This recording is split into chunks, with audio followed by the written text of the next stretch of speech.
भूतिया पलंग की सच्ची कहानी। हॉन्टेड बेड, एक सच्ची घटना। रात को सोने से पहले एक बार जरूर सोचिए, क्या आपका पलंग भी खाली है? राजस्थान का एक छोटा सा गांव, माणकसर, साल 1998। गांव के एक पुराने घर में एक औरत अकेली रहा करती थी, श्यामा देवी। पति की मृत्यु को 5 साल हो चुके थे। बेटा शहर में नौकरी करता था।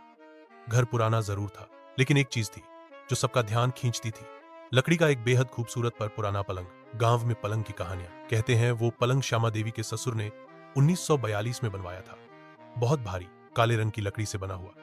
लेकिन अजीब बात यह थी कि जिस भी व्यक्ति ने उस पलंग पर रात बिताई, वो या तो बीमार पड़ा, या पागल हो गया, या फिर मारा गया। गांव वाले उस पलंग को शापित बिस्तर कहते थे, लेकिन श्यामा देवी इन बातों पर यकीन नहीं करती थी। सब अंधविश्वास है, वो कहती। जब तक पति जिंदा थे, वही उस पलंग पर सोते थे, लेकिन उनकी मृत्यु के बाद वो पलंग खाली पड़ा रहा। असली डर की शुरुआत। एक रात, अक्टूबर की एक ठंडी रात थी। अचानक गांव में तूफान आ गया। बिजली चली गई। श्यामा देवी का कमरा पूरी तरह अंधेरे में डूब गया। अचानक उन्हें लगा कोई दरवाजा खटखटा रहा है। टप टप। धीरे धीरे दरवाजा अपने आप खुल गया। कोई नहीं था, लेकिन पलंग पर जो तकिया था वो अब जमीन पर पड़ा था, और बिस्तर पर गीले पैरों के निशान थे, जैसे कोई वहां बैठा हो। परछाइयों का खेल।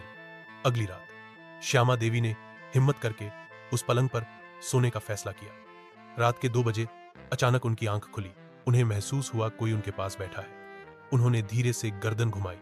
एक सफेद साड़ी में लिपटी हुई औरत, बिना चेहरा दिखाए, बगल में बैठी थी। वो कुछ बोल नहीं रही थी, बस धीरे धीरे सिर झुका रही थी, मानो किसी का इंतजार कर रही हो। श्यामा देवी डर के मारे चीखी, लेकिन जैसे ही उन्होंने लाइट जलाई, वहां कोई नहीं था। पलंग का इतिहास। डर के मारे श्यामा देवी ने अपने बेटे को बुलाया। बेटा जब गांव आया तो उसने पलंग को बाहर निकालकर आग में फेंकने का सोचा, लेकिन गांव के एक बुजुर्ग ने रोका। यह पलंग जलाया नहीं जा सकता, ये एक आत्मा का घर है।